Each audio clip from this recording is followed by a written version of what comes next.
Hello, hello. It is a Friday night, and this is the state of the art. We are here with the Iconic Comics Meetup, this little get-together we got going. We'll say sponsored by Athena by Eric Canetti. And I'm giving people money for you guys to show up. Exactly. And by Kamen America, Volume 4 and Omnibus by Timothy Lim and Mark Pellegrini. In association with Soulfinder, Black Tide by Douglas Ernst. Get it today at iconiccomics.com. That is iconiccomics.com. Okay. We're just happy to be here. That voice is fucking brilliant, dude. So Mark had told me about it. I said that there's this particular type of radio voice, and what was it called? I think it's called the Atlantic City. The Mid-Atlantic voice. The Mid-Atlantic, the voice, yeah. That was used in like movies in the 1930s. That accent. Yeah. And it was strange because if you listen to old radio broadcasts, it's like everyone was eloquent. So you always thought that everyone just had scripts the whole time. But I think part of it was that they're taught how to speak in a certain pattern. And it made for a very pleasant sounding radio experience. You're not familiar with the Mid-Atlantic accent. Do it for us, Mark. Hello, welcome to the Bunderdome. My name is Mark Pellegrini, and today I have with me Timothy Lim, Douglas Ernst, and some other guy who may be Filipino, but I'm not sure. He's not American, and he's no friend of mine. There it is. There it is. It would have been better if Mark's microphone wasn't such crap. Yeah, I know. I've got a Logitech microphone. I bought it from Best Buy. What do you expect? Still pretty good for Logitech. We lost 5 viewers because of that. Oh no! Why did you turn to me, Tim? Oh my God! That was a huge mistake. So basically, Eric wanted to party, and he said, "Those were my words, actually." Hey, yes. Tim. He texted me. It's Friday. It's Friday. 8 p.m. my time. Do you want to get on stream and party? Yes. I'm reading the text message right now. It was sent at 7:15 p.m. my time. It was sent at never o'clock because that's not what I said. I said, "Hey, it would be kind of cool to hang out with you guys. Let's do it." Yeah, but that's like partying. That's right? That's how you interpret it. Yeah. Okay, so I was telling the story behind the scenes. So Doug he pulled an Aaron Sparrow because we were doing a convention in Arkansas and we had to keep it a secret. But basically, Doug got flown in to fill in for a Ninja Turtle because the crew that normally tours with Vanilla Ice, they also do convention experiences. And we had 2 turtles that were missing. And Doug, we know, had experience being a mascot during his college years. So he filled in. And so that thing he posted on Twitter where he was talking about being at that convention, yes, he was one of those turtles. And he was specifically Donnie. And he did a great job. So kudos to Doug. That was awesome. But we were talking about... Did you know that they were going to do this expose on you, dude? I just roll with whatever. But I'm cool. I mean, the Donatello thing was surreal and movie-like. And to get to be able to meet the original April O'Neil... as Donatello was pretty, and then eat pizza backstage in a turtle suit was pretty cool. And then hanging out in the sewer was the icing on the cake. With a giant rat who taught you kung fu. Yes, the giant rat that taught him kung fu. But we don't call him that. We call him Mark. But if you call him the giant rat, Eric, that's fine too. I just eat a lot of pizza and I'm very hairy. So anyway. We were talking behind the scenes about this convention guy that we know. He's a friend of ours from Mississippi, and this guy is slick because he's run this shop and he runs conventions. This guy was wearing a Hawaiian T-shirt, and this other dude comes up to him. We're right next to him, and he just has this wad of cash, and he was like, "I will pay you X amount of money right now for your shirt." And he was like, "Are you serious?" And he says, "Yes." And without even thinking about it, he just goes about 20 feet to the merch booth where they're selling double XL T-shirts, buys a double XL T-shirt, strips off his shirt, puts it in the bag, and gives it to this guy in exchange for cash. It was the craziest thing. And I said, "Whoa, it looks like you've done that before." And he said, I have. This is actually not the first time I've done that. Holy shit. Yeah. It was interesting people that we meet and we know at conventions. And his name was Jeff Goldblum. And he's like, yes, how did you know? Well, because of course it was. We're going to say hi to some folks and friends of ours in the chat. Drawn Talk is here. Oh, by the way, Tyler, I saw the update on Twitter. I hope that you and your family get better. I know you guys are under the weather, but if you tune in either right now or on repeat, we do hope that you get better. ArtMark88, I like seeing you in the chat. I want to say thank you. He let me in on something that people were doing for Trigger, which was to celebrate their anniversary. So I actually got to contribute art that is hanging in the Trigger offices, as well as art marks as well. That's cool. And long-time listeners know that I like the art of Trigger very much, and I like pretty much all of the shows that they've worked on, that they've done. So that was quite awesome. That really did make my year in a lot of ways. Drawn Talk. Oh my, F you, Tyler. Oh my gosh, late as usual. We're late by 1 minute. 1 minute. But you're right. We were late. But we're not late on our books. That's most important. Tell him, Tim. I will. Preach. Cam Cummings is here. Oh, look at these fellows. The 10-cent story. Vicky Verse. Hey, Vicky. How's it going? Where's Dean? Are you going to get Dean in here, or is he working tonight? There's a Compa Cut. There's Vicky again. Some people I've seen on Twitter, but not here. There's Catalytic Comics. This is nice. Cool. Anime and Alcoholism. That's an Oh, no. interesting name. Mm-hmm. Oh, Scribbles is here. Now I've seen Dan, but it is the first time I've seen Scribbles. And she says, "Hi, Tim and Mark. Hi, how's it going?" And there's Dean. Dean says, "I'm here." Okay. And then there's Zippy the Unicorn. Hello, gentlemen, and Mark. Because Mark is not a gentleman. Yeah, I know. I'm a piece of shit. There's a few things that we're going to cover tonight. First things first, we're going to kind of switch gears real quick, talk about some serious topics. Two things are, we want to thank people from the bottom of our hearts for the show of support that you've given us in the last 72 hours. And I know I speak for Eric when I say this as well, but the dual launch of Kamen America and Athena was something that we had planned for quite a while, and we had kept it pretty much a secret until it happened. And even on the day of, we were hours apart, but still, for the imprint to launch 2 books at the same time on 2 different platforms and have the response, especially for Eric, who this is his first time crowdfunding. First campaign. That was a lot of fun. Yes, and we're not even, not even close to being done. This is only day 3 of it, and you're just crushing it, which is good. Is that the qualify? I don't know if it's after I got off stream, off launch, I sat here for a minute and had a personal existential crisis because I had no idea whether or not it was a successful launch. I knew there was a lot of excitement, but I didn't have a metric in my head to go like, what is it? But I got over it and said, you know what? That was a lot of fun. As an experience, that was a ton of fun. Yes, and I think Doug can elucidate on that too. It's a philosophy that we've always had, which is, since we're kind of far removed from other groups that are in social media, our metric of success is when Mark and I, well, there's 2 metrics of success. One is if we meet our funding goal, that's it. Because all we care about is, can we just print the book? But our other metric is, what's our retention on readership? You always hear the argument. Cool. Yeah, you always hear the argument of, well, it's about the money that's raised. And don't get me wrong, the capital is good. But we always feel like in the long term, it's the readership. And I use the example of, let's say, do you want $200,000 right now, or do you want like a penny that's doubled every day for the rest of your life? And that's typically something that you ask like grade schoolers as a means of calculation. And most adults know that you take the latter one, because the idea is that if you are able to retain readership, then in the long run, it almost doesn't matter what you price your product at. They're going to buy into it because they trust the quality of it, and they're going to come back for more. So that's what we look at.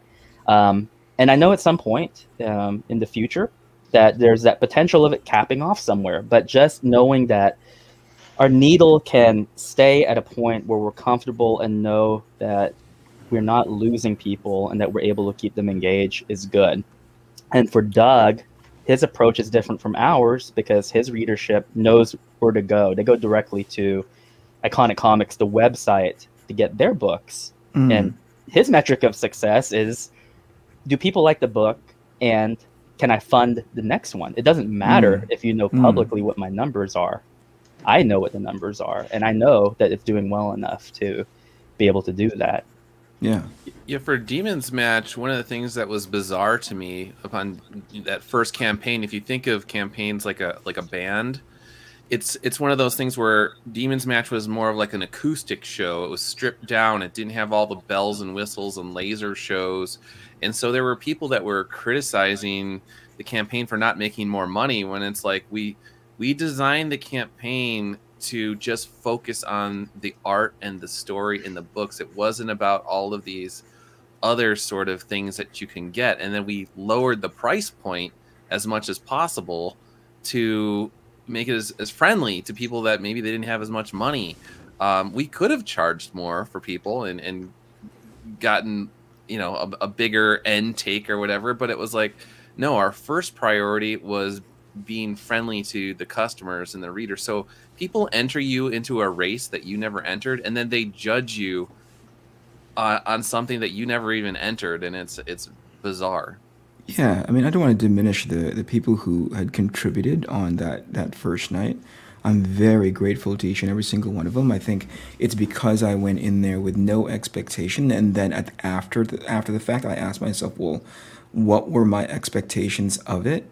And coming up with a blank integer, I kind of sat there going like, whoa, I wonder if that was successful or not, because again, I hadn't identified it for myself. So instead, I just moved laterally and made it about the experience, to which, having never done it before, was a ton of fun. So much fun to do. So that to me was the big takeaway. Some of it is stressful, that's for sure. Yeah. Yeah, just try and block out the white noise of other people trying to play the numbers game with you, and it's like, well, you didn't make 75K on your first 48 hours, or something bizarre like that. And it's just like, okay, dude. Well, I'm not going to let myself be, you know, my mood be dictated by your definition of success. Oh, for sure. Yeah, and it didn't take away from the excitement either. You know, I had a ton of fun. So I don't think, you know, gear shifting and saying like, oh, then now it starts to become about the number, starts to become about the dollar. I mean, to your guys' point, it's nice to know that it's able to fund the book itself and maybe extend into the next project and so on. But ultimately, I try not to make it about that, because this was at the very least, the first issue was about learning the ropes of how to make this thing work, having never hit the like go live button or whatever it was, like, you know, start the campaign button. Having never done that before, I was like, okay, this is going to be cool. And every step here before this, leading into the campaign, from learning, you know, printer speak, learning how to, format the book, all of those things have been invaluable for me. The other thing I wanted to bring up, so two things, again, on a serious note, I neglected to mention 2 days ago, and I felt awful about it, is that a lot of this would have not happened, and I don't think, to some extent, we would be having this talk if it weren't for Joseph Healy. He was our print production manager over at the printer, and just in the excitement of what happened with the launch and everything 2 days ago, I can't believe I forgot to mention him, but he did a great job, and he put a lot of us together, and he connected a lot of us, and we have a lot of stories to tell. Don't get me wrong, it's stressful. People have heard me stream about one of the reasons why our hardcovers are so good and why we can offer them at the price we do is countless, endless negotiations. And that means that there's a personal touch, because we're able to communicate with these people directly, and work hand to hand with them in terms of crafting a final product. And part of that, because if it's a long-term business relationship, is price negotiation. And Joseph helped tremendously on both sides of that. And as people have seen on Twitter, he tragically passed away. And we had seen him not too long ago at Bell County Comic Con. He actually drove and met us there. So that was very sad. And I just think that it's great that, you know, he's seeing this come to fruition. I think that your book and mine are actually the last two things that he worked on, and to some extent, I think he worked on some file prep for Doug as well. So I'd be remiss if I didn't mention that. So our prayers and condolences go out to his family and to Robert over at API for, you know, just what they're going through. It's taken 4 people, and these are outstanding people. I like them a lot, to take over his job. So it's not going to be easy, but he got the job done, and he's going to help us. He helped us finish off the year, which is really good. Yes. The second thing I want to mention is this. I know he's listening, but this is a shout out to the owner of Iconic Comics. So I saw some chatter. Doug and I don't own Iconic Comics, and I know what you're going to say next. Well, of course, it's Mark. Mark owns Iconic Comics, and you're right. Yeah, it's all and me. you're absolutely Iconic right. Comics. Yeah. Yes. No, he does not. The elusive owner of Iconic Comics is actually under the weather at this very minute, and he's kind of feeling down because he's a very gregarious guy and he likes to get out and talk to people and stuff. But he's kind of in bed, and luckily his wife is taking care of him and pampering him and whatnot. But I know he's aching to get out back into the field and do fulfillment and talk to the new talent and negotiate some of this stuff. But man, you gave us a scare there, buddy, because I'm telling you, man, like any death is a tragedy. But if something happens to you, I mean, we'd be losing a friend, and you're the linchpin for everything that we do. So, nothing without you. So get better soon. I know that this is just something that you'll get over here in just a few days, but we're rooting for you. We're thinking of you. I hope that you enjoy seeing these creators together on a stream and getting good books out. I think that having Eric's book be on board and having his eye for graphic design and knowing what entails professional in both bold and in quotes talent is good in his presentation, his pricing, and his strategy. I think is wonderful. So kudos to you at home. This stream's for you, essentially. Aw, so adorable.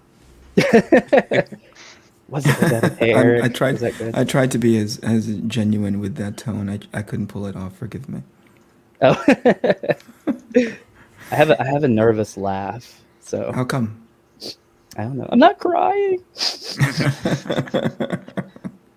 All right. On to some happier news. So I just got the news from Mark, and Josh is here saying it too. What up, y'all? Mad props and congratulations. Congratulations, you guys.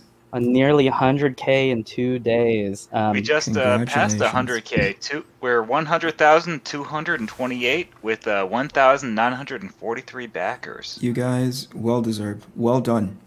Thank you. Thank you. We, for some perspective, we made that much on our last campaign, but that was over a 60-day period, and here we are, and we're on day 3. So, I mean, I can't even calculate. Like, I don't know. That's tremendous growth as far as like capital raise is concerned, and we're only about 300 backers away from the previous one. So, I mean, we're happy. We're very, very happy, and that's a bit of an understatement. When we did Kamen America 1, it ended on Kickstarter at 20K. Mm-hmm. And now in day 2 on Kickstarter with Kamen America 4, we just made 100K. So, I mean, people have been reading our books and they've been enjoying it. And that's like the most exciting and important part to us, is that people actually like what Tim's drawing and what I'm writing. It's like, oh my God, thank you. I think it also goes something that goes to what you're talking about earlier, Tim, which is not just audience retention, but growth, right? I remember the first time that I was talking to people, this is way before I had met you, and I was talking to people about sort of the cadence and by which I wanted to release Arc Athena. Mm-hmm. And there was a lot of examples of success when it comes to like one book every X amount of months apart. You know, we're talking about like memory whole months apart from each other, right? Right. And I just happened to be coincidentally and luckily run into Wes from Thinking Critical, and you know, talking to him behind the scenes, sort of in the green room, he said, there's one guy out there that I think has a model that has as close to analog as what you're trying to do. Let me see if I can put you guys into contact with each other. And as soon as you were welcoming enough to be like, yeah, okay, this makes a lot of sense. I'm basically running the Tim Lim playbook, and I've told you this behind the scenes. I'm like, if I can aspire to have that kind of growth, to Mark's point earlier, where you start off with one number, but you're doing such a phenomenal job, not just in the quality of the book, but setting up the right sort of expectation for delivery, right, and timeliness. If I can have an aspirational point of reference in the horizon, it would be this. So, thanks for setting that up, and thanks for having me along. Oh no, it's my pleasure. You and I have discussed this in our personal conversations with each other, so I'll share some of the funnier details here with the chat. But most people who know me know that I have an open prejudice against professionals. Doug has heard me talk about it, and Mark was with me when a lot of it happened. And one thing that we always say is we've never taken advice from professionals because we don't need it. Our philosophy is these are the same people who, in our opinion, their culture has kind of messed up comics, so it doesn't make sense for us to either trust them or to go with what they have to say. And one of the stories I mentioned was at a comic convention. There's a guy, and it's a guy that we like, and he, I don't know how much money he raised on that campaign, and I just know that, to me, I thought he had done the same model that we had, where it's like, okay, a book is done, and he's just going to go print it, and it's going to be shipping here in a week or two. And he comes up to Mark and I, and he goes, "Hey, fellas, I noticed that you guys do these campaigns. What do you do after you get your funding?" And I was like, "Oh, that's easy. You print the book, you ship it." And he said, "Yeah, what I mean is, like, how do you do that?" And I said, "Well, you get a printer, and then you print it." And he said, "No, like, like you draw it, and then what?" And I'm like, "You assemble a PDF?" And he was like, "Yeah, how do you do that?" And I just about walked away because Mark and I know the connections this guy has. He's part of a network. Mm-hmm. And I'm like, I see you guys hang out all the time. And you mean to tell me that when the streams are over and you go behind your break room, you don't talk business? You don't talk about how the sausage is made? Get out of here. I do not want to deal with you because you are the reason why the industry is broken. And I like you, and I think you're a great guy. But it shows that as part of the assembly line of how books are made, this kind of idea of my job is just to draw, and then I throw it to the wind, and everyone else takes care of it. That's one thing. But to just be like, it'll happen when it happens, and when I'm talking to other guys, other professionals, we don't talk about how it's made. I just said, you could have your own means of figuring that stuff out. I'm not going to help you because Mark and I are just chumps. Like, we've been told that we're B-listers, minor leaguers. Don't listen to a minor leaguer if you need to make your book. Make it on your damn self. Well, anyway, Wes comes to me and he's like, "Hey, brother, I got a favor to ask of you." I was like, "What is it, Wes?" That sounds exactly like Wes, too. "Hey, brother. I got a buddy, and he wants to talk to you. He wants to talk to you about fulfillment and your crowdfunding model and stuff." And I was like, "Okay, who is it?" And he mentioned you. Now, I followed you on Instagram. And I go, "Wes, I don't talk to pros." Yeah. And he was like, said, "F that guy." he goes, "Brother, please do me a favor, man. Like, from one Filipino to the other." I was like, "Wes, you're not Filipino. I know you live there." He's like, "You know what I mean." He tried playing the Filipino card on you. Well, long story short, I've seen the Filipino card. You guys just like walk up to each other, say something in Tagalog that I can understand, and then you just load each other up with free gifts. It's you can't leave my house without eating, dude. That's a prerequisite. I know. So anyway, Eric calls me, but before then he FedExed to me a bunch of chicken palabok and a lot of lumpia. A lot of greasy Filipino food. And I said, "Hey, I'm one of you. Can you please take this call?" His tita came over to my house and dropped off a lot of pagkain, and then that was it. No, but I knew from the very beginning, from the very first moment I talked to Eric, and I remember, and I feel bad having done it, but I admit that I do have that prejudice. I told him, I was like, "Just to let you know, I don't talk or give advice to pros. And I'm like, But- good, because I'm the furthest thing away from freaking professional. Help me, dude. But we got along very quickly because I could tell that you were very business minded and that you were thinking the same way that we did. And I think the moment that you had told me that you had already finished the majority of not just the book, but the series, I was like, now we can talk, because you're doing something different than what your compatriots are doing. Sure. And I think that that elevates not only yourself as a creator, but it will elevate Iconic Comics as a brand, as being trustworthy and reliant for fulfillment and for content. So I'm very happy that you're here and that we're talking publicly about this, because had anyone told me this 9 months ago, I wouldn't have believed it. But here we are, and I'm very happy with the success of your launch as well. You're just shy of, you're about to hit 30K, and it's only been 3 days, and so that's encouraging. That's encouraging. Again, it's a good trajectory to have. Someone asked me the other day, was it the day after launch, maybe the day of launch, and they said, like, Eric, if you could recommend to us one of these tiers, right? And so basically the ask was, which one of these tiers would be the one that would be the most ideal for us? And the businessman hat is always thinking about, like, well, the dollar figure would be so much better if if you went for this super, semi-pricey one, right? But in my head and in my heart, I knew I want you to read this book. Absolutely. So the front end would be, the win for the front end by having somebody purchase a mid-tier or a higher tier perk would have had a great bump in the number itself. But I want to believe that there is a marathon involved in a miniseries, right? Mm-hmm. So I want to put out a product that you can actually invest in. I think that's what you guys as a collective have done. That your audience are like, I cannot wait for the next book that you guys produce, right? Everybody on this panel. And for me, I want to go and earn that, right? So it's not the short term that I'm paying attention to, it's the long term. So if it means it's all you have, all that what you have at your disposal is X amount of dollars, buy the thing that is ultimately the foundation and the meat and potatoes of the series, which is the book itself, That's a good point. I want Doug to talk about this to some extent too. So Doug is very humble and he's not going to mention on his own, so I will mention it. But we have so much faith in our work that Doug especially, he took out a lot of, how do I put it?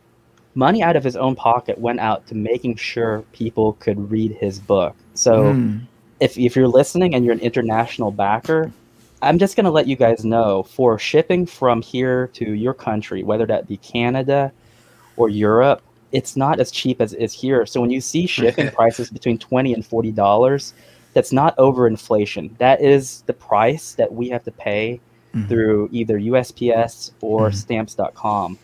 So if Doug ever charged you as an international customer, if he charged you $5 shipping and something happened to your book where it got dinged up or something and you got mad at him, I just want you to know, for his sake, he paid out of pocket because he wanted you to have a copy of his book, because he knew that's great.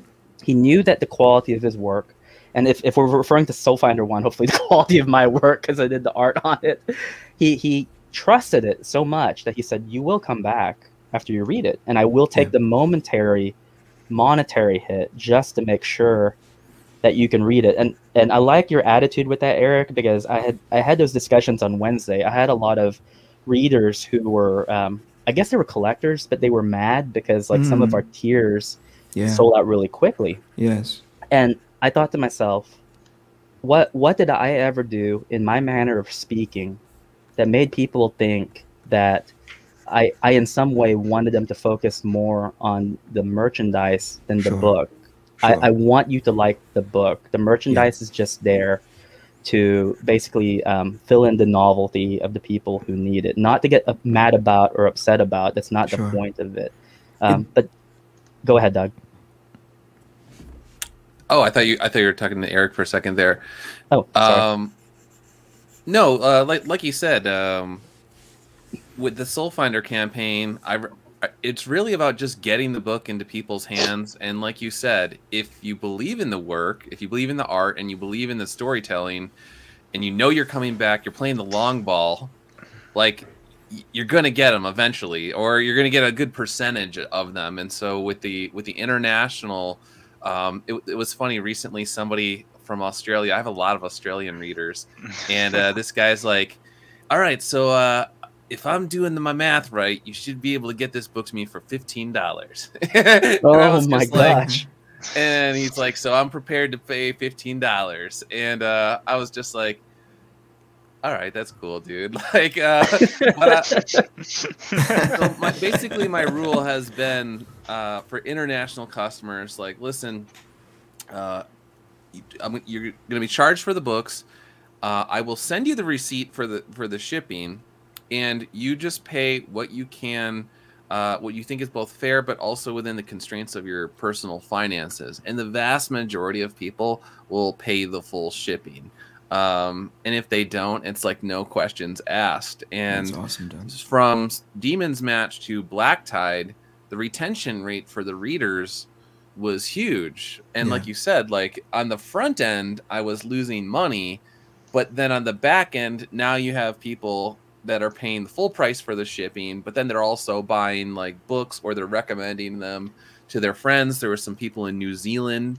Like he basically, like for his entire family, he was like, all right, I want like 5 of the Limb variant hardcovers, and like, you know, the Weldon, I'll have like 3 of those or something along those lines. And so it's one of those things where, like I said, you're trying to play the long ball, and if you believe in the work, it'll pay off.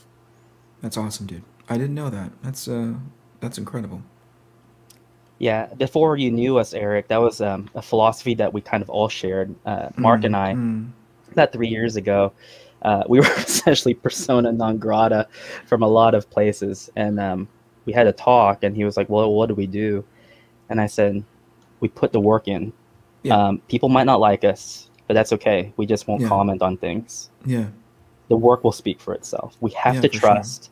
We have to trust that my art will be good enough, and your writing will be funny enough, and good enough from a dramatic point of view, that people will start talking. And when they start talking, they'll say, I don't like these guys, but dang, their books are good. They're really good. and the good thing is that Doug was one of the friends who never left us from the very beginning. And he trusted us and the model that we had. And it's weird because like 2.5 years ago, it was essentially Mark and I, and then Doug, and then Bill and Matt with Punchline. And it's hard to see, it's hard to imagine just how much growth we've encountered just in a short period of time. Sure. And you see a lot of people who want to take shortcuts, and they think that there's an easy way to do it. I see some people who are upset because they say, like, I can't believe that, I've been slaving for years to do this, and yet these people are able to do it. Well, a lot of work goes on our end too. I mean, we're for sure. No one knows who we are. I mean, we've seen people who their very first like Indiegogo, like out the gate, they managed to capitalize on the culture war and the cult of personality, and they hit 195K on their first Indiegogo, and everyone thinks that that's the expectations. Like, oh, I'll do an Indiegogo or a Kickstarter, and right out the gate, I'm going to make 200K or thereabouts, and it doesn't happen. But those people who made 190K, we saw their second Indiegogo, they made 40K. We saw their third Indiegogo, they made 16K. It doesn't last. But Tim and I, we did our first Kickstarter with Kamen America, 20K. Kamen America 2, 60K. Kamen America 3, 30K. Kamen America 4, 30K. We went down. Yeah, no, I mean 60K. I'm sorry. And then yeah, right.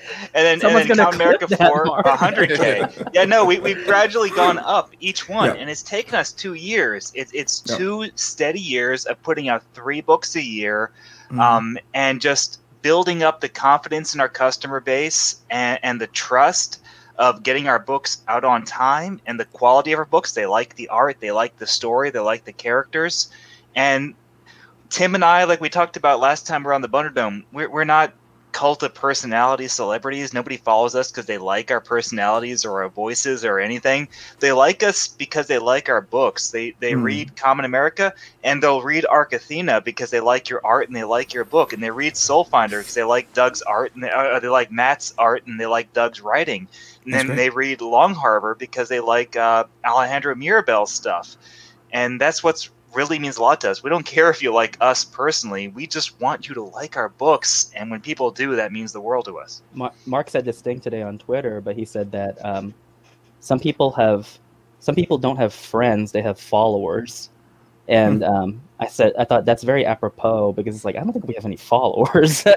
We have friends, and we have readers. That's pretty much what it boils down to. Yeah. And there's people that we encounter at conventions and in chat streams like this one, but I've noticed that we don't have anyone who's just slavishly devoted to us in a kind of cult of personality way. They just want to read the books, and that makes us happy, because they could care less who we are, and they just want us to be alive long enough to finish whatever it is that we're writing.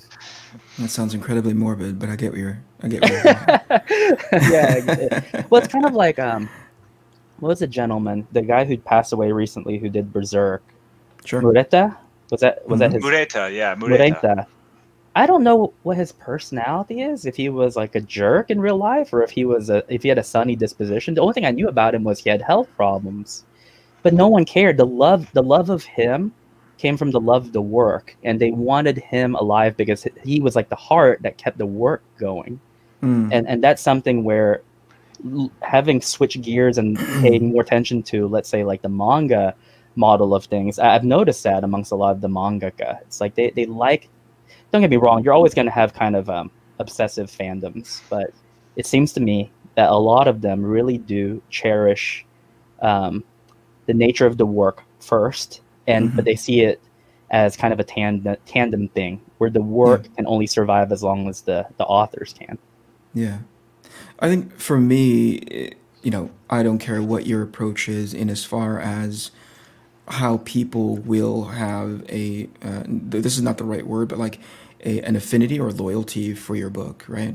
I think just as long as you conduct yourself as professionally as possible, present yourself as, accessible with just the right amount of arm's length, to me, that is in my top 5, if not my top 3, right? Like I give you access to me when I'm streaming. You understand that I'm not necessarily all that excitable or high energy. But if I came off like like I don't care about you, or I don't care about your support for me, then that crosses the line of like not being professional, right? If I'm outwardly hostile towards people who give me criticism, that's another thing that would be sort of crossing the line as far as professionalism is concerned. So if you decide that, part of your business model is to be the creator front and center, and then your title goes first, and that somehow, garners you the kind of success metric that you want to have, and then totally cool by me. If it's the other way around, the model that you guys are talking about, where you take more of a secondary role and let the work talk for itself, I'm totally on board for that too. The guiding principle for me is, conduct yourself like a professional, and you guys have. Yeah, I think there's this weird lure to social media where there's a lot of indie creators that think that they're going to be this YouTube superstar. They're going to be YouTube famous, and they will, like you said, the personality will drive the sales. And it's like, that's just not going to be the case for the people that are in the stratosphere with like YouTube subscribers and then parlaying that into sales. They're going to be the statistical outliers. You're going to have to do the long slog of marketing your own book and writing, the writing and the art, and doing it in a way that is just not very sexy. And you have to be aware that that's nice if your popularity takes off or whatnot. But for the most part, most people, you got to do the boring work before you get the success. That's a great point, Doug. I remember when, and this is something that we talked about offline, Tim, when we were talking about like what is a good point of reference as far as a potential customer base for me. And you did some really loose math in regards to something that you had learned about behind the scenes business related, right? And you said, well, Eric, if we combine your social media to X, Y, and Z, potentially it could be this. It's not guaranteed, but it's potentially it could be this, you know? Mhm. Because, to Douglas's point, I was like, yeah, I just want to assume that this is not going to be sexy at all. That I'm going to have to grind because nobody knows me beyond like the, oh, he used to do something for whatever mainstream publisher or this animated project. Like that is such a, from a audience perspective, the knowledge of that doesn't, at least in my limited brain capacity, it didn't automatically translate into potential success for the project. So instead, I took the attitude of like, this is going to be a grind. This is going to be the not sexy version of putting out a project. And I think that's one of the main reasons why I was like, tell me everything that you know, Tim, because I can't count on this social media thing to be automatic or even relevant, you know? If it happens, wonderful, right? I'll take it. But to automatically assume that it's like, oh, that's built in, I'd be fooling myself. Well, Tim's really polite and really nice and really kind about it. But I think what it comes down to is when a lot of people who are brand new to publishing comics and they're indies, right? You know, they want to publish their very first independently published comic. Their instinct is to go and hunt down the pros, right? The people who have worked for Marvel or DC.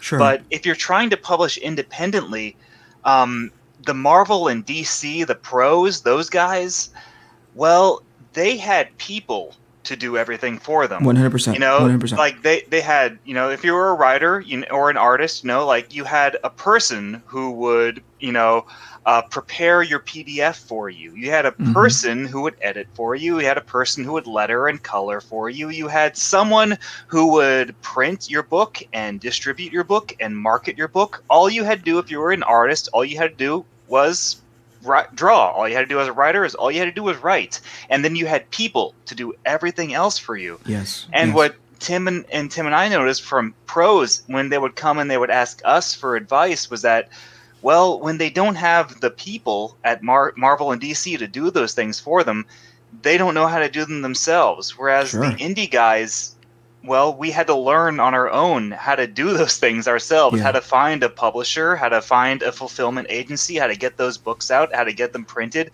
how to format a PDF. Tim has a funny story about a pro who's been a pro for 30 years coming to him and asking him how to format a PDF because he didn't know how to do it, because at DC he always had someone who would do it for him. And this is his first time. So I know that a lot of people out there, like, you know, who want to publish their first book, they're like, oh, this guy published, Green Lantern and X-Men comics. We should go to him and ask him for advice. Like, well, maybe not, because he had people at the corporation who did that for him. Maybe you should ask the people who are doing it themselves for that kind of advice. And 100%. It's not so much the lack of knowledge, because I'm aware of that's going to happen simply because of the assembly line process. It was the fact that he was part of a network that brags about their network being who to go to for kind of a gold standard in crowdfunding. I was like, but your network is who you should have gone to learn where all of this takes place. And I know y'all hang out and you talk, and yet you don't talk about this stuff. I mean, Doug can tell anyone that, I would say 4 out of 5 times whenever he and I are talking, it's business. It's all about, okay, when are the boxes coming in? Have you paid this artist yet? Hey, we're going to team up with Alejandro to do X, Y, and Z. Have you checked in to find out what our timetable is? What's the digital formatting looking like? Have you ran into this problem? So we're always trying to stay on top of things. Like, for example, he was having a problem recently with getting an artist back to him. And I said, okay, have you tried calling? He said, yes, I've tried calling. He won't return my calls. I said, tag in his wife. He was like, what? And I said, his wife is his timekeeper, and she makes sure his schedule is running. If you tag his wife, there's a good chance that she'll tell him to call you. And he did. And so it's little discussions like that. I mean, like, my day-to-day is my phone just blowing up and text messaging, simply because it's all business. Like, it's just people wanting to, the whole Iconic Comics kind of imprint. We're all independent of each other. We all kind of do our own thing. but we all have a very good network where we rely on a lot of the same sources. And you notice, Eric, but because when we put you in touch with our printer, it's like, well, I'm just going to let you know, you are going to have long conversations because it's not just a plug and play where you just go down like a menu of things that you For sure. want. You know, they're going to ask you, what type of paper do you want for the inside? Do you want bleed? Do you want hardcover, softcover, salad stitch? Absolutely. I mean, I wanted to take that on. That kind of that's sort of like personal experience and that knowledge base is to me. I believe to your point though, Tim. It's like there's plenty of people who are consistently being asked, why haven't you gone down the creator-owned space yet? Why haven't you gone down the crowdfunding? And I suspect that there's a handful of them, not all of them, but there's a handful of them who have looked into it just a little bit and somehow end up self-selecting. You know, to be like, that's way too much. That's not what I'm used to. I'm often the person that just turns in pages and 3 months later, 4 months later, I get a chance to talk about it. This is a whole different sort of ball game. To say that you're wearing 2 hats at any given time is like a light day, you know? But in regards to the printer thing that you were talking about, when you put me in touch with him, first of all, you know, God rest his soul, Joseph took the time that day to walk me through every single nuance of a book, you know? He was very, very giving with his time, very accommodating with my questions, and at no point did he go like, well, didn't we already talk about this? Blah, blah, blah. It was none of that. It was like as patient as somebody could be. But I took that on as a personal challenge to be like, I want to learn this because I know that it's abrasive and sort of just really mind melting right now, all of this download of information. But all this does is prepare me for the next one and the third one and the fourth one and the fifth one, you know? I learn this stuff now, so it's not going to be as painful the next time around. Yeah, and God rest his soul, like, that's a great story. But so Doug, he wanted to surprise me because when I handed the reins of the second book over for Doug and Matt Weldon to take over, Doug had mentioned that he wanted to learn the printing side. I think I had suggested it where I said, you have to, now that you've kind of been through it once, I want you to talk to the printers because if something ever happens to me, I want to make sure that you're not dependent on me. Sure. And Joseph had let it slip last year. He was like, oh, I think I let it slip. But Doug wanted to surprise you by basically throwing the kitchen sink at this cover. And I remember talking to Doug, and I think I had like a manly tear because Doug was like, it's like if your kid like learned French without you knowing, and then they wanted to surprise you by just speaking fluently like one day just to surprise you. But he was like, yeah, here's what we did. Like on my cover, man, it was gonna be a surprise, Tim, but we went for hardcover with kind of the smooth matte finish. We made sure that there was a spot UV and glow in the dark on the front and the back. I also had embossing on one side, debossing on the other one, with kind of a rose gold. We didn't want to use that Trump gold that you guys used for that other book, so we actually stepped it down a little bit. And I was just like, my boy's all grown up. Like, you learn all this stuff. But then I thought about it because it's helpful now because during that kind of stressful 3 weeks where after Joseph passed away, some of the ladies were asking, like, can you tell me a little bit more about the formatting? Like, what is going on? Like, what were the specs again? And I could rattle off that stuff. Like, I was like, no, you're wrong. What you have there are the measurements for trim, not the bleed. And the only reason I knew that was because Joseph gave me the template dimensions to the 0.001 inch, what they were. So the moment I saw the numbers, I knew they were off. I was like, nope, completely off. Like, you guys are not looking at the bleed, you're looking at the trim. That's why it's not making sense to you. And I just thought, like, the only reason I know that is because Joseph made us go through it. I mean, it was hard-headed in a way, but in the end, it's like, you just went through it, Doug went through it, I went through it, and that way if something happens, you know. Now, Mark, you'd better learn this because if something happens to me, like, you're next, buddy boy. To like stuff, I was talking to Joseph, and at some point in time, he was just like F and G's, F and G's, F and G's, and then finally, I was like, I'm a loser. What is an F and G? What does that even stand for? I don't even know. And he's like, oh, it's folded and gathered, and it's blah blah blah blah.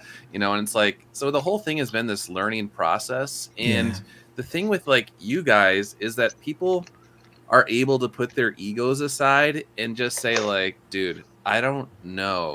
And I think that you would know. So can you help me out? Because I'm really in the dark here. Whereas with some people in indie comics, they want to believe that because they're the star in one element of, you know, their vocation, that it applies to marketing and business and accounting and all of this other stuff where it's just like, maybe the guy who's worked retail for many, many years in his life, he knows the thing about business and retail. Yeah, I know you're a great writer, you're a great artist, but doesn't mean you know a whole lot about retail. Oh man, there was an artist I worked with. He was a pro from Marvel, and I asked him, like, how do you plan on fulfilling your book? He was doing a crowdfunding in Indiegogo. He's like, oh, I don't know. I'll just find some local high schoolers and I'll pay them a couple bucks to like package and ship them for me. I was like, do you know which high schoolers you're gonna find? And like, oh, I don't know. I'll just find them. It doesn't matter. And like this guy has like $195,000 in Indiegogo, and he hasn't even thought about how he's going to ship his book. I'm like, oh no, this is bad. This is really bad.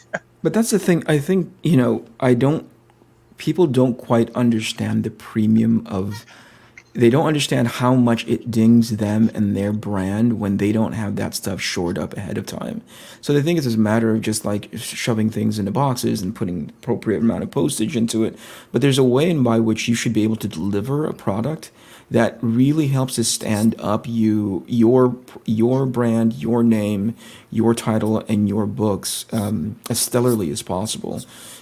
If you don't shore that up, I mean, you know, it's each individual their own. I've seen the messy version of fulfillment, but it's never memorable, and it doesn't allow me to sort of like, you know, there's no stickiness to their book to me. I don't remember it at all. I'm like, oh, I'm just glad that it got here. I actually refunded one of my Indiegogo campaigns a long time ago, a couple of years ago, and they shipped me my books anyway, because they weren't keeping track of who had refunded and canceled their orders. And so I sent them back, return to sender, but that was someone who was just not keeping track at all of who was, you know, buying their books and who was refunding their books and who was canceling their orders and just sending stuff out and paying that shipment and paying for those books. And I was like, man, you're just not keeping track of this at all. Alejandro is here. Hey, babies. Alejandro. Hey, hello. How are you? You say hey, babies? Yeah, or flex hey, those ladies? guns, Alejandro. Hey, what's going on, guys? Good. What are you doing? I just stumbled on your live stream. I was watching what is it called? The Steamcast. Oh, okay. Alejandro, you make us all feel manlier when you're here. Oh yeah. Well, It's his Cuban essence. His machismo. He His has the machismo. machismo. I come in with my cigars, you know. I know. Well, now he went to the Yukon, and so he just added to his burliness. Oh yeah. Oh, he just punched a glacier and gold nuggets fell out. Oh, I dude. know. He was beautiful. Alejandro, have you met Eric Canetti? We follow each other, but no, this is the first time I actually see him. Hi, Eric. It's a pleasure, man. How are It's you? a pleasure. Good. How are you? Good. I'm the only one with a talking head in the box, so I feel really like as if this was Sesame Street. It'd be like one of these guys doesn't belong here, and I don't have a cool icon. We're all super ugly, you know. Yeah. We're trying So to keep they it. just got through talking about your manliness, friend. I don't believe you. No. The problem is that you're the good-looking one, and Alejandro is too good-looking that if you see him, you'll die. No, I Oh, have is one. Right. Good, thanks, man. Tuck me up. Alejandro, he has like the coolest story. He's a Cuban refugee, essentially. He traveled the world. He was how do you describe it? You are the first and only person that ever called me a refugee, and Oh, no. I don't and think he you likes it, Tim. I don't think he A Cuban appreciates. fugitive. He's a Cuban fugitive. fugitivo. Escapee. He's an escapee. Do you remember Yeah. Escape from Alcatraz? The Cuban bandolero. Yeah, bandolero. That's what he did. Bandolero. That's great. He swam from Cuba to Indonesia. That's insane. Hmm. No, we were in the convention, and I think Tim just goes to someone, hey, meet Alejandro. He's a Cuban refugee. Oh, but they He loved just- it, man. I heard it. Cuban. Is that how you introduce people? Okay, so the guy who runs. Okay. So this is some business talk. the guy who runs Iconic Comics, he has a term because whenever you do conventions, if you have a volunteer, you go through a process called edification, which is how did they sell you? Right. And he's very good at it. He can take. You could be an artist that's only worked on one title, and he has a way of wording things to make it sound like you're the most important person that is ever there. And so I'm not saying that our work is not that important, but I'm saying that, you know, sometimes it doesn't hurt to have a little bit of that salesmanship. Yeah, they build you up. I would have guys just coming like, hey, is it true? This is your first show in America? Like, yeah. Well, technically, was it true? Was that your first show in the U.S.? Yeah, it was. It was my first show. That's awesome. Before I had done a couple, but I never sold my product or my work. It was always selling my studio's work or just, I don't know, hanging out. But yeah, this was the first time I actually had people coming over and like buying my book, looking it up. Kids, it was awesome. Kids just come, open your book and go, nah, I don't like this. That's awesome. To your face, you know. Like, that's great. That's the best. So here's what I did for Alejandro. When we were at Bell County Comic Con, it was insane. It was 33,000 people, and we had a booth right in the middle. First thing after a choke point, like you had to go through our booth. And so I was like, okay, I know that Doug and Alejandro have not shown at a show here before. So since we're the first people that they're going to meet, we have to have a way where they're going to encounter everyone. And so what we did was everyone got 10,000 people got a brochure that has our work in it. And the autographs are free. So you can go to every artist and get free autographs. And that makes you have to stop by and check out what other people have. So I would always send them in a clockwise direction, and Alejandro was the first one. So what I would say is hey, if you guys want, go over there, because behind us is Alejandro Mirabal. You might take a look over there. He actually worked on Earthworm Jim, the comic. He's actually a Cuban refugee. This is actually his first show here in America, and he loves America. Like, he freaking loves America. So just go over and get an autograph from him. And, and the reason we did that is because we're in Texas. Like, I can say that, and people are like, hell yes. Like, I'm going to go over there and get his autograph. Yeah, I think even so Mark asked me, like, Tim. Is he really? Go meet Alejandro. He's not a pussy. Like, he's from Cuban, so I guess. He's not a pussy. Go see Alejandro. He's not a pussy. that was exactly how we sold you. And like, who's that guy over there? Oh, that's Alejandro. He's not a pussy. Like, oh shit, I think he's autograph. I need his autograph. Look at this guy. He goes, Cuban cigars will make the biggest, limperest cock into Optimus. Well, I know Alejandro is the limperest cuck, but he does smoke a lot of cigars. That's for sure. I do. I like him. Yeah. That was one of the best weekends of my life with you, George, Doug, Tim, Bill, and Matt, and everybody at Iconic. That was such a great weekend. I'm gonna remember that for the rest of my life. And hopefully, you, Eric, can join us at a Bell County in the next coming years, because those are always just fantastic. That would be amazing. This time, I mean, it's not for the lack of consideration, mind you, that I got a call from Tim and the Iconic people to say, hey, are you interested? It just happened to be that was my brand new daughter was all of like maybe a week and a half old. Aww. And there was no way for him to be like, hon, I'm going to go to a comic book convention. You deal with this. I'll be back, and good luck to you. Oh, I forgot to ask you, Eric, is your wife Filipino? No. Oh, she's not. Okay, I was going to be like, I was going to imitate her and be like, Eric, ikaw naman. No. I mean, there's also the American version of that. I get that version too, Tim. So it's not. It's minus the accent, obviously, and minus the passive aggressiveness, but similar in tone and tenor for sure. Walang hiya ka. Is Eric? Are you Filipino descendant? Yes, but I'm trying to get rid of it as quickly as possible. I'm just kidding. No, I moved here. I moved to the United States when I was about 11 years old. So. Oh, all right. You You still speak fluently though, right?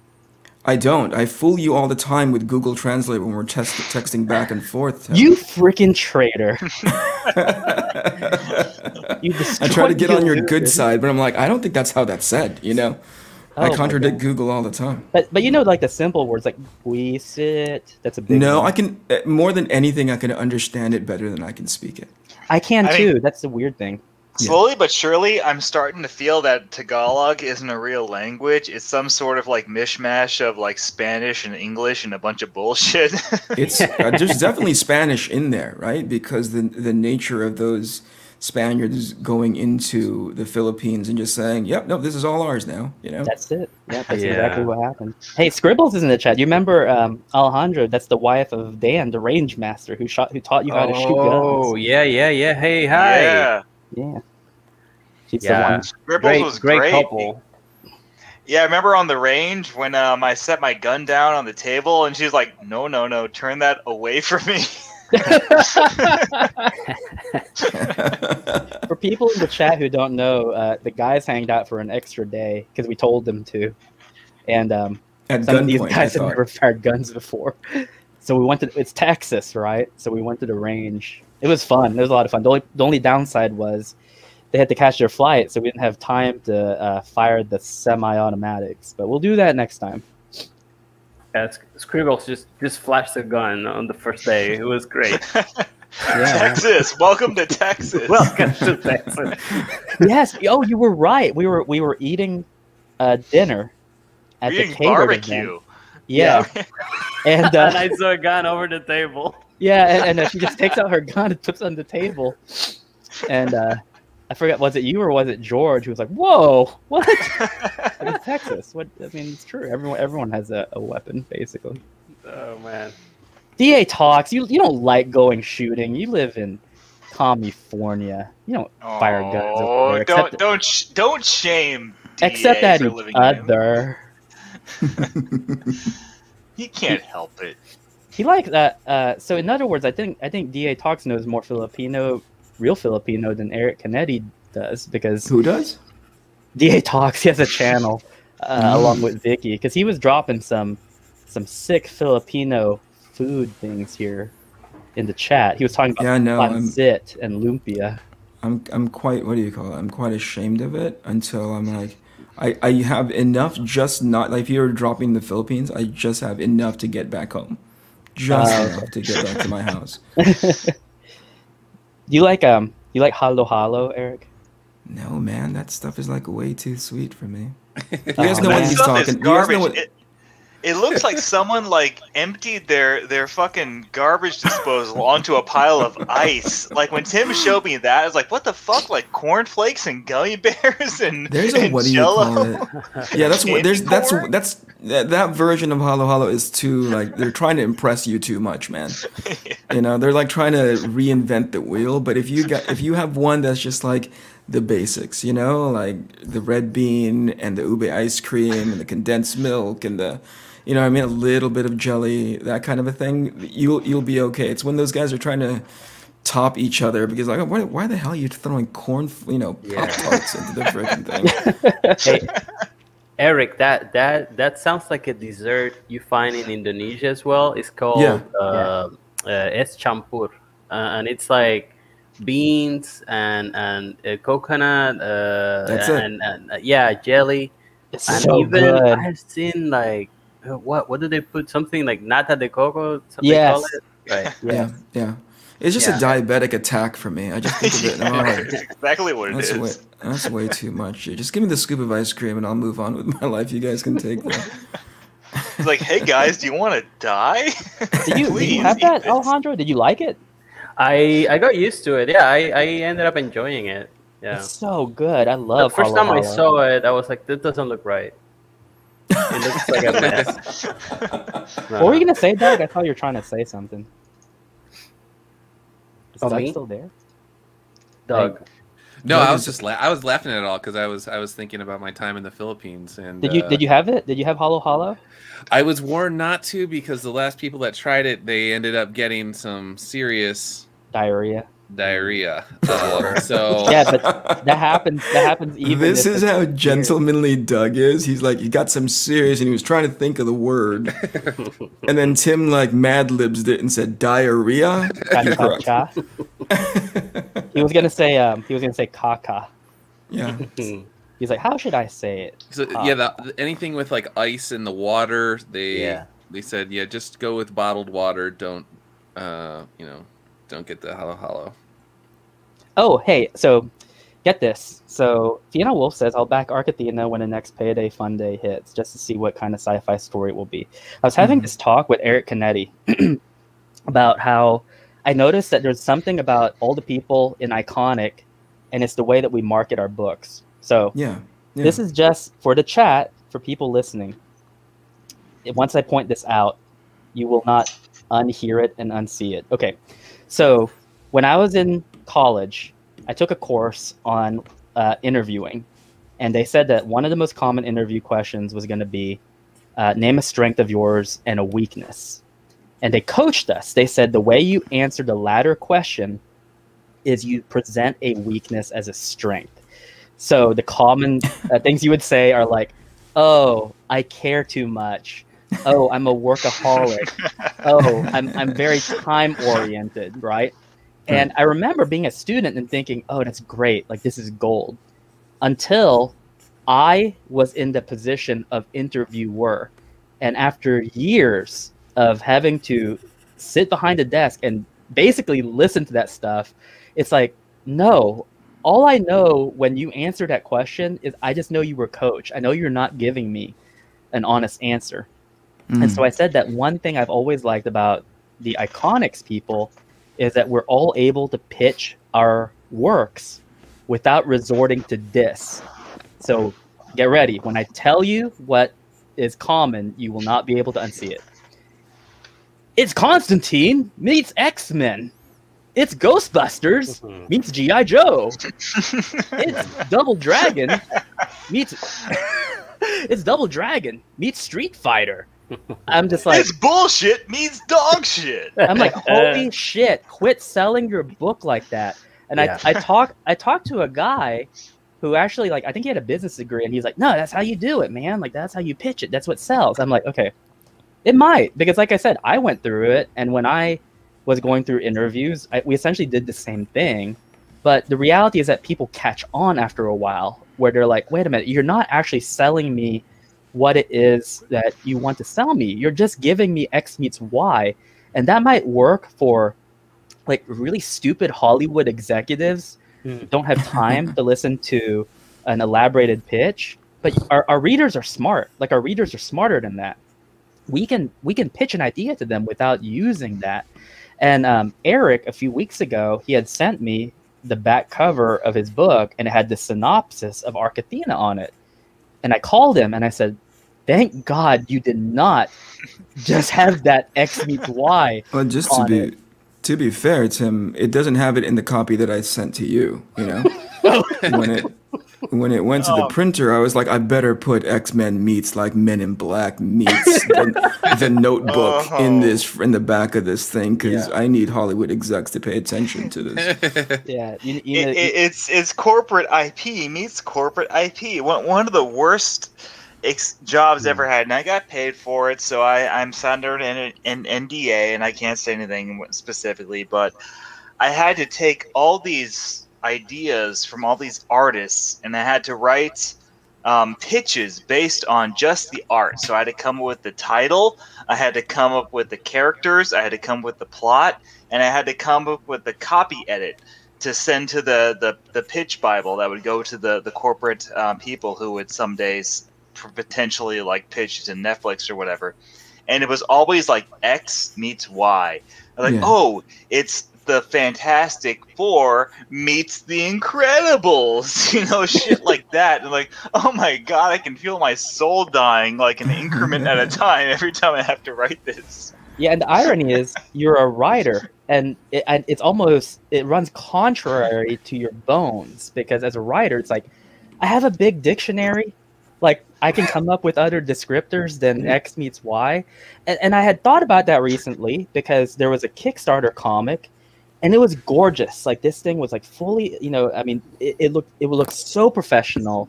It was like a mixture between European and a manga style, almost like a Little Nemo in Slumberland.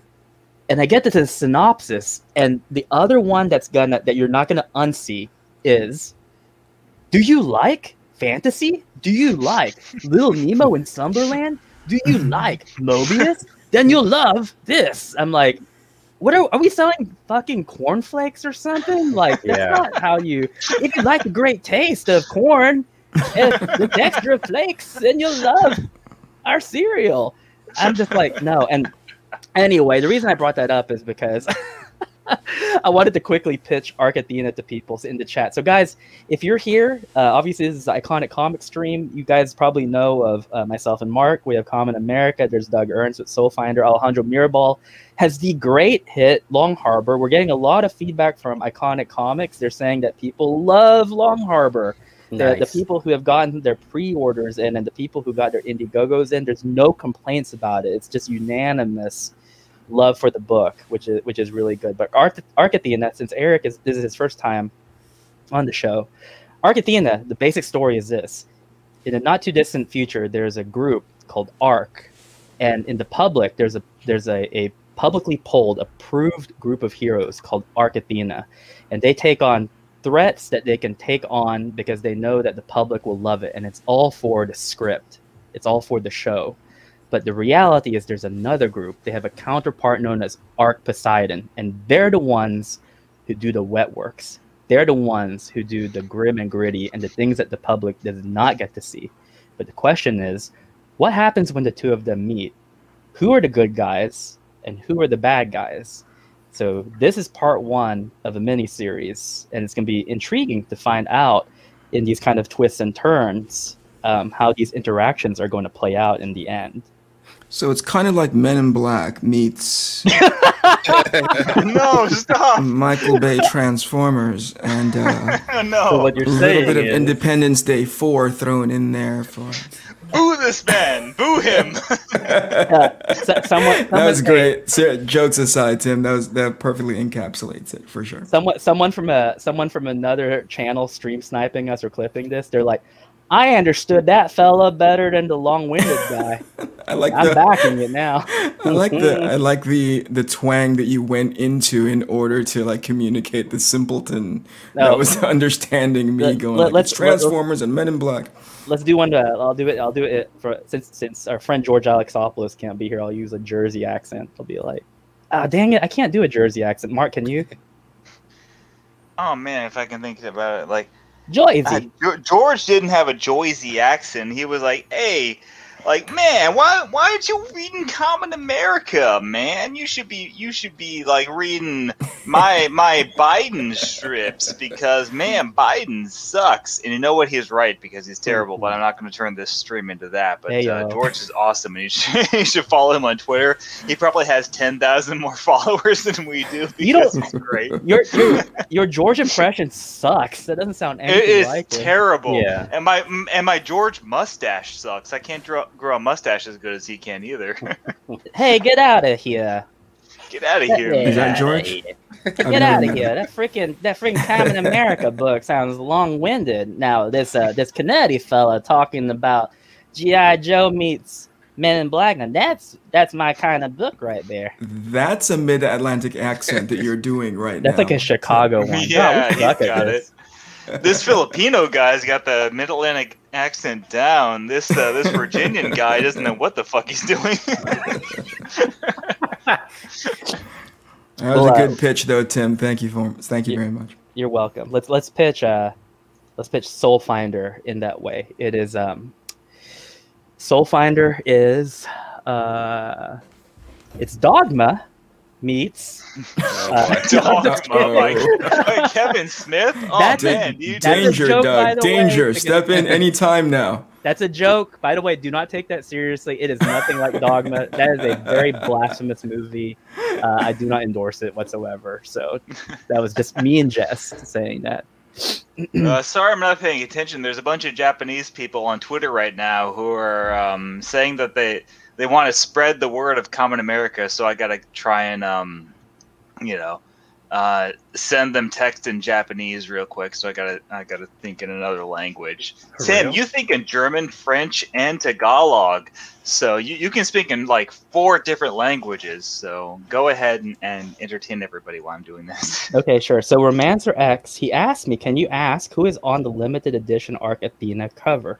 Sure. Yeah, that's the, what do you call it? That's Arc Poseidon that's on that cover. So left to right, or excuse me, right to left, it's going to be hypersexual. It's the Gristle who leads Arc Poseidon. The one right above him is Golden Iris.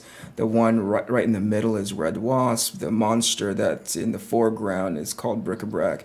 And the one behind him is a character called Old Man Strength. Can you? I know you've posted it, so it's not a spoiler that you have a character named Hypersexual. Do you mind? Is it part of your book as a spoiler? Do you mind describing to people how her abilities work? Because it's actually kind of funny. Yeah. So initially, she's your standard psionic, right? A person who can basically take apart your mind, typical, mental attacks. But the more she surrenders her humanity by having cyborg parts grafted onto her, the lesser and lesser those psionic powers are prevalent. So right now, she's leveraging what she has left by invading somebody's mind and projecting sexual thoughts into them enough to distract them, and then she lets the killer cyborg part takes over and she kills people.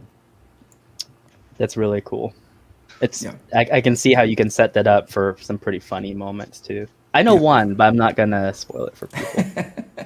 Everyone talks about that scene, and I have not given that scene any thought until people bring it up to go like, there's that scene in Arc 1 that makes me go like, oh shit, is this allowed? And I'm like, what? I didn't. Oh, okay, yeah, I guess. I guess it's okay. Neostar says it's like Jabberjaw meets Casablanca. That's it. What? That's it. I don't know. Maybe I just defeated my own rant. That actually sounds really good. Yeah, now you're like, I think I'm gonna rethink this. I'm gonna rethink that pitch. I sound like a Hollywood exec. It's like, it's greenlit, kid. Let's do it. The Rubes will love it.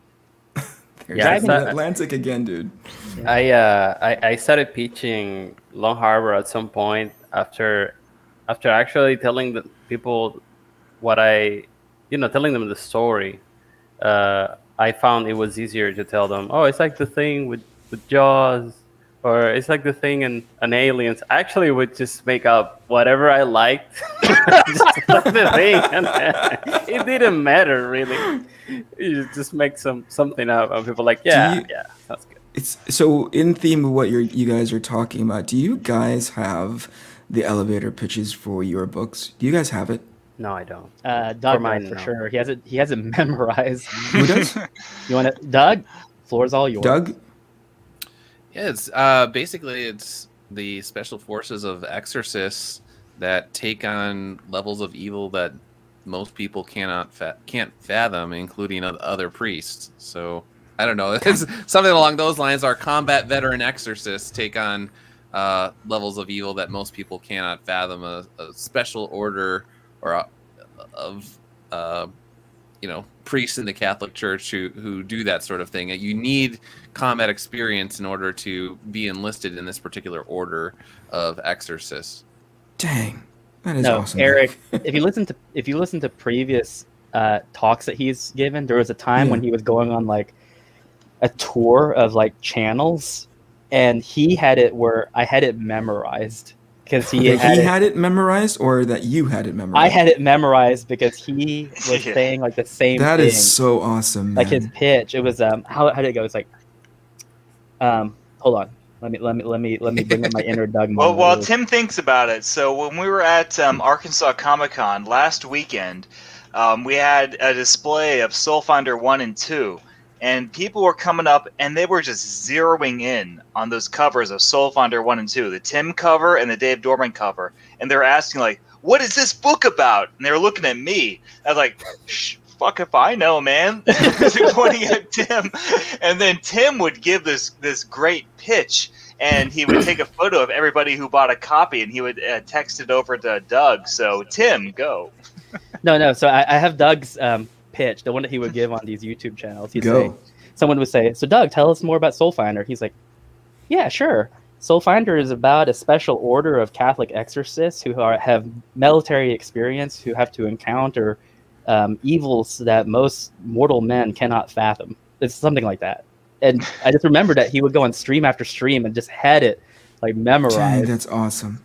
Yeah, so he had the elevator pitch like down. Respect, Doug. That's great. Well, the Bell County Comic Con was interesting because there's so many military guys that are by. It's like Fort Hood's nearby, if I'm not mistaken, right? Yeah. And so you can tell the guys who are military, basically, or they're related to military. They just have a very specific look to them. And they look like they could kick your ass. If they just basically glance at you, all I had to say was like, "Hey, you interested in combat veteran exorcist?" And they're like, they'd be like, "Whoop!" They just do a little like double take there, and then once they start looking at it, then I could say like, "Oh yeah, you know, like Father Redder's an Afghanistan, Iraq war veteran, and his mentor's a Vietnam veteran named Father Crane, and they're part of this major order of exorcists." And I mean, I did insanely well for my first. I was very happy with the Bell County Comic Con. Yeah. I'll repeat the synopsis that I gave people at Arkansas Comic Con, and I'll repeat the one I gave for Long Harbor. So the one for Arkansas Comic Con, I would tell people that my big selling point for Soulfinder is that it has enough detail in it where if you talk to someone who doesn't know enough about Catholicism, they think you're actually telling them a true story. So the way I would pitch it to them is I say, in the 7th century, St. Boniface created an order of exorcists called the Soulfinders. And in order to be part of this, you have to have previous combat experience because they combat a cult that's dedicated to a demon that infests men's minds and confronts them with evils that they're not familiar with in the way of enticing them to be possessed. And you have to have combat experience because only people who have seen the horrors of war can face the horrors of the demonic that they're about to confront. That's like how I would pitch his book. Nice. For Alejandro's book, The Long Harbor, I would say, well, the story actually takes place from a journalist's perspective, interviewing the last survivor of the Long Harbor incident. Right. Prior to the telling of the story, there was a boat, and it was sent on an expedition to a very lonely, foggy place called Long Harbor, where a lot of mysterious things happen, including creatures that have no maritime or nautical connection, that no one has ever seen, that no marine biologist can catalog, and also the very strange inhabitants who live there. And so it's a horror book that involves a lot of the things that they find when they get there, and seeing who survives at the end and what becomes of the survivor afterwards. Right. That's good. That's how you do it, Alejandro. It's Not like The Thing. it's Alien meets Jabberjaw. It's just like The Thing and Jabberjaw. So it's like Jabberjaw. Silent Hill meets Jaw. Yeah, exactly. I don't know. So what's ours, Mark? Common America. It's like It's like Ms. Marvel meets, Nope. I don't know, some bullshit.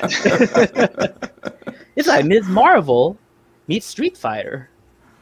Yeah, right. Ms. Marvel meet the rival schools. You like Tiffany from rival schools? You like Ms. Marvel? Well, you're gonna love Common America. Or not. We don't care. We have corporate backing, so we don't need your bullshit. China's got our back. There it is. Captain Comics. It's like Debbie does Dallas meets Jack Link's beef jerky. Oh, Debbie does that Dallas is bullshit, man. She doesn't actually go to Dallas, even at the end of the movie. Man, I feel so ripped off. What did you find? You found in the travel section of the Blockbuster? Sure, let's say that. Okay. Let's keep ourselves like family oriented and say that yeah, I made a mistake. I went behind the curtain at the Blockbuster, and I found a whole new world.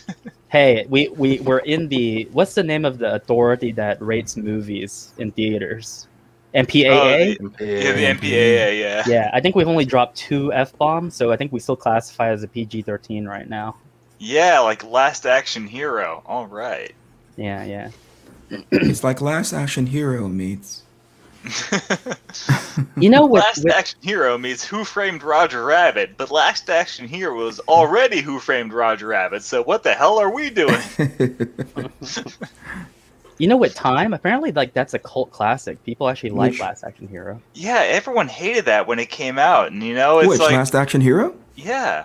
Huh. And I remember liking that movie even when it came out. You know, it was a weird movie, but I was a kid when it came out, and I think it was a movie made for kids, and everyone assumed it was going to be like a movie like Terminator 2, made for like teenagers and adults.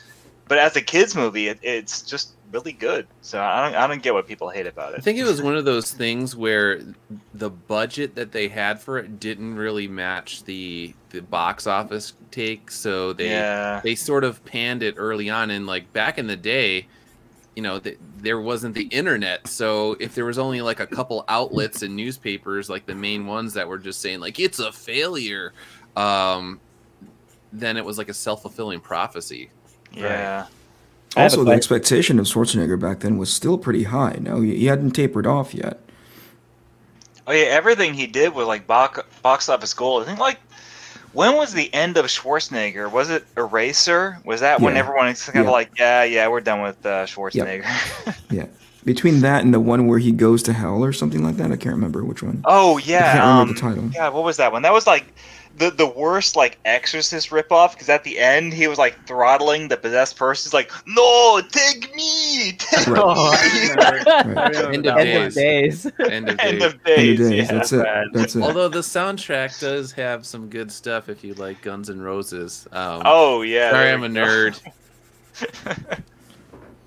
What's a movie? Okay, so the movies nowadays, they're so bad. Like the quality of them is so lackluster that I'll watch a movie from the past that I did not like, and then it's like, wow, this movie's like really good, but it's only good by comparison. Yeah. Can you guys think of a movie you saw recently where that was the case? I'll start. Yeah. Go. It was Yeah, go start. Yeah. what? Go ahead and start. Yeah. Okay, there are two of them where I know people in the chat are going to hate me. They're going to be like, what the hell are you talking about? So, I think the last movie that you and I watched together in the theaters, Mark, where I was like, and then, so this movie was like so highly rated that we were like, all right, let's go watch it. So we watched it. I was like, this movie was horse shit. Like, are these like, are these critics paid by the Chinese government or something to give it a good rating? And it turns out I think they were. But that movie was Bumblebee. And I was like, Oh. this is crap. Like, what the hell were How they dare you, sir? It was bad. Well, anyway, I felt that way about the Mark Wahlberg one too. The last two, they were so awful. But anyway, I went home and I had nothing else to watch, so I watched Spider-Man 3, and I was like, this movie's not that bad. Did you watch it felt that right way after about- you saw Bumblebee? I or did. was I it think I like- watched it the day after. Well, that makes a lot of sense. Yeah. Yeah, I felt that way about X-Men 3. I remember seeing X-Men The Last Stand in the theater and being like, wow, this is absolutely dog shit. You know, coming after like X2, Bryan Singer, before he molested all those kids. I was like, oh wow, like X2 is really good. X1 is really good. X3 is terrible. And that was by not by Bryan Singer. It was by the guy who did like Rush Hour 3. It was like Mick really G. bad. Yeah. And then I watched it again on like DVD, and I was like, hey, this is actually not so bad. But the movie that I can think of that, like, I remember spending like the entire decade of the 90s just writing off as like the bad movie. And then I watched again like 20 years later because I'm that old, and being like, wow, this is actually really good, was Predator 2. Predator 2 was the bad Predator The movie. one Do you with remember? Danny Glover? Yeah, the one with Danny Glover. Do you remember being old enough when there were only 2 Predator movies and Sure. one was good and one was bad, and now Sure. we're at like 6 Predator movies and like 3 are bad and 2 are good? You know, like Predator 2. Now I watch that again, like, hey, this is actually really fucking good. I love this movie. You know, like, time heals all wounds, and Predator 2 now is just great. I'm trying to think of my version of that. I remember, this is recent-ish, and I've become so much more forgiving of it. When I saw Prometheus the first time, I Oh, there you- hated it. I'm with you with that. On that. Yeah, I'll watch it now. I'm more like, look at this goofball movie. Like I look at it with a level of affinity that makes me go like, whatever, because it's definitely not in the like category of movies that started a downward trend, but it was, near the beginning of these most recent movies, So when I first saw it, I was like, God, this is awful. Not just because it has this legacy of what it tried to do, but also had so much expectation in the director and the writer and all that kind of stuff. But then I watch it now, I'm more like, look at this dumb movie. Yep, I'm totally on board. What was the one after Prometheus? Revenant or something like that. Yeah, Something like it was that. an Alien. Wait, what was it? Covenant. It was Covenant. The Covenant. Alien- There we go. Yeah. Alien Covenant, right? Yeah, after watching the Covenant, Prometheus definitely went up in quality. Yo, man. And it's like I feel that way about Alien Resurrection, which is like the fourth Alien movie. Sure. Like I remember, like, oh my god, like this is the worst. This is the one that killed the franchise. No, And you're not it's saving that one. It's not saving that one, but it's got Ron Perlman in it. It's got Winona Ryder in it. True. Like there are good things about that movie. It doesn't add up. It's one of those movies, and I'm a horror movie guy, so I understand when like the components of the movie don't add up to a good movie, but I can appreciate the little bits of the movie. Like I love the prosthetics, the practical effects of the newborn. Like I even have the NECA deluxe edition newborn, and like that's a great effect. The character, like the monster, is terrible. The whole idea of a pregnant alien with a big stomach, like the Alien Queen having like a pregnant stomach, is dumb. Right. But like that movie's got like it's got Winona Ryder, it's got Brad Dourif, and Brad Dourif is awesome, and it's just and it's got it's just great. But it doesn't somehow all those components don't add up to a good movie, and it's kind of there sad. Was a moment that the ads for that movie or the trailer for that movie with them swimming around in that in the submerged kitchen or whatever, where everybody apparently behind the scenes got sick because they were like real chickens inside the water, like like unfrozen chickens inside the water. But anyway, the trailer for that movie, freaking phenomenal. When I checked out is when they decided to, as a passcode, they were breathing into a breath analysis that would then allow you to enter so instead of a key, you would breathe into this thing.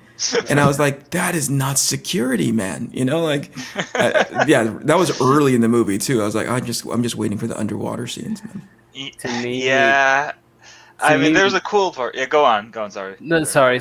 I just wanted to name the movies that, to me, after like nowadays, I think I appreciate them way more than the first time I saw them, and it was Alien 3, which which the first time I was like, no, you're getting away from what I love, and this is not it.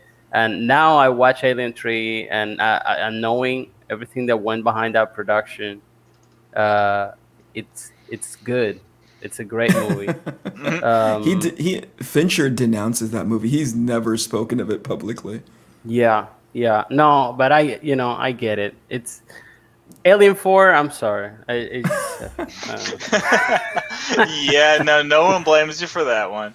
Right. I think my problem with Alien 3 is that it's just such a relentlessly unpleasant movie. It's like every character from Aliens that you liked dies in the opening credits, and it's just with Sigourney Weaver, and she's left alone on this like prison planet, and everyone is trying to rape her. And there's even like this really violent scene where they try to rape her, and I think like the aliens kill them, and it's just like this movie is just way too dark and unnecessarily dark, and I don't like it. I watched the director's cut that's on one of the Blu-rays that I have, and it's better, but it's still not a good movie. It just doesn't work. It just no version of that movie works. To me, it just because it maintained the grit that an Alien movie should have, and Alien 4 felt like a music clip, like a music video. I don't know why. It's like the choices, the lenses that they used, and it was that. When was it, in the 90s that they? Yeah, it was definitely the 90s. It was early 90s. Yeah. It was like a 90s video clip. That's how it looked like. Did we Yeah, I completely think, derail your question, Tim, of like movies that you appreciate? No, I wanted you guys to answer this question. you know what movie I've seen so many versions of and I've never appreciated is Highlander 2. There's at least like 6 different cuts of that movie, and they're all terrible. There's just no saving that awful movie, Highlander 2. I don't It's even just remember bad. it, dude. Oh Seth man, that's Boothroyd in the chat says Terminator 3 is that movie for me. Now, here's the thing. I've always liked Terminator 3, even when it came out. Which one's Terminator 3? It's the one where they closed the loophole because it's the one with the female Terminator that shows up. Oh boy, that's awful. Yeah, it's a great Yeah, movie. and the It's red so outfit. Ooh, With the red is outfit, pretty yeah. bad.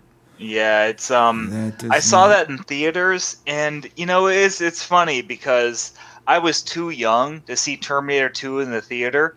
My brother was just old enough to go with like his friends, and their dad was like the chaperone, and I was insanely jealous because that was like 1992, so I was like 7 years old, and I just like wanted to kill my brother because he got to see Terminator 2 in the theater and I didn't.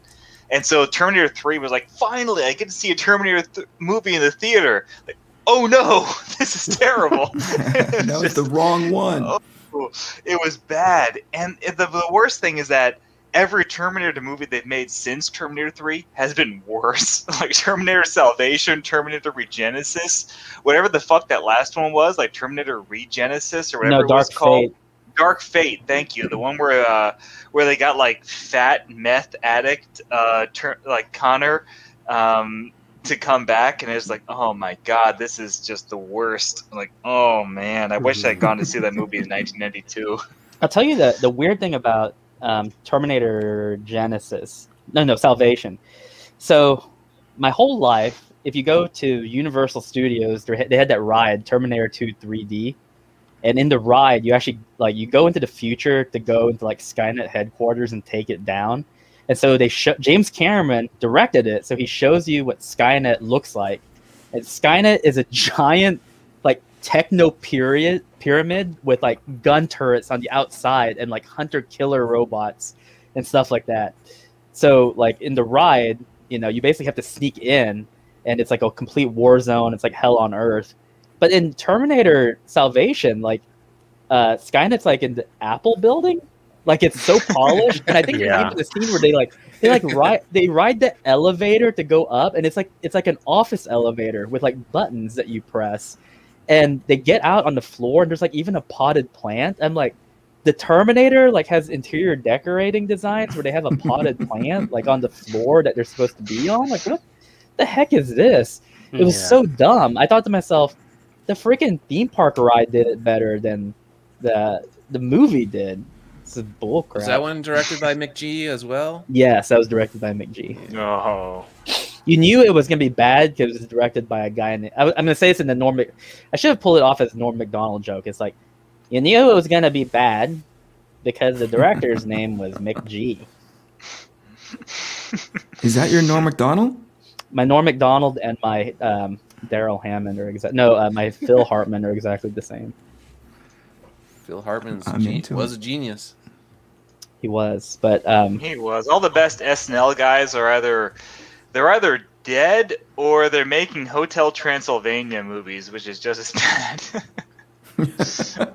Although I've watched those, and those are really good. I mean, that's the thing is like I watched all 3 of them, and I don't know why. why? And it's like Tim asked me though, like, Mark, after Hotel Transylvania 1, why did you watch Hotel Transylvania 2? And then why did you watch Hotel Transylvania 3? And I'm sitting there with my Hotel Transylvania action figures and my collectible cup, and I'm like, I don't know why. Why am I doing this to myself? There is a charm to that first one that works. Every subsequent one is like, yeah, this is a franchise. They've got to keep making these. It's Genndy Tartakovsky, the guy who did, Samurai Jack and Primal. Dexter Primal. Laboratory. Like, it's like visually, those movies are enchanting. They're really visually well animated movies, but it's just Adam Sandler on easy mode We're like, It is. blah, hey everybody, do you remember Billy and Happy Gilmore? Blah, I'm going to remind you. And the third movie ends with the fucking Macarena. I'm like, oh my god, I wish I was dead. In fact, I think I was talking to someone and I was like, was it any good? And they're like, dude, it ends with them doing the Macarena. What do you think? Like, oh. But isn't the translation Oh, of the no. Macarena about a threesome? I don't know. I think that's what the translation is. It's sorry to go there. Probably, but, it really is. It's Spanish, so I mean, hey, Alejandro, what's the translation? Is the Macarena in Spanish? Yeah, it is. It's like, oh, But you have to sing it in your own head right now? Yeah. Okay.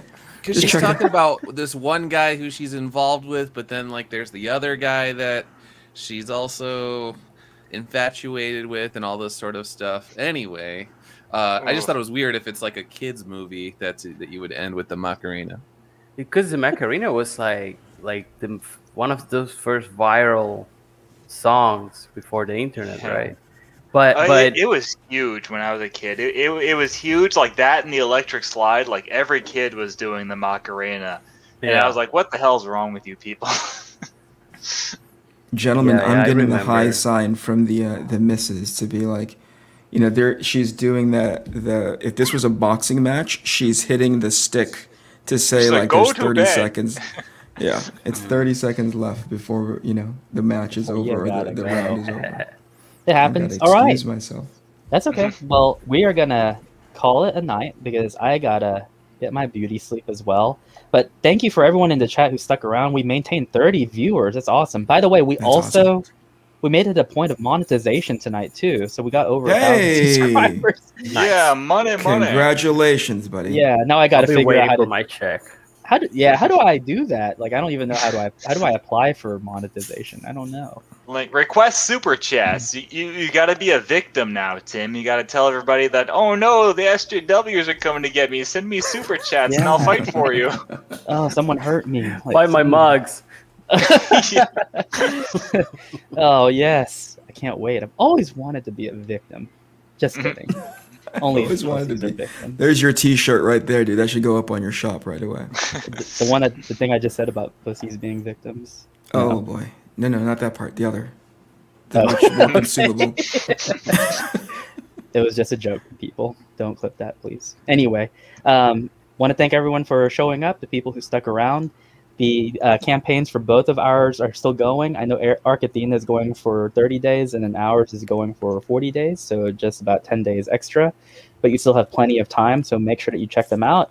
Alejandro's Long Harbor and Doug Ernst's Soulfinder are still available as well, so just make sure to go to Iconic Comics to check those out. And we appreciate all of you again. This is we're very humbled by the reception that we've gotten, and we're just very happy to see that our hard work has paid off, but ultimately that our readership has stuck around and they enjoy our stuff too. So thank you very much. We hope to Thank you. not disappoint you. Have a good night, everyone. Stay safe. Have a good weekend, and we'll talk to you later. Have a good one. Bye. Bye. Bye. Good night.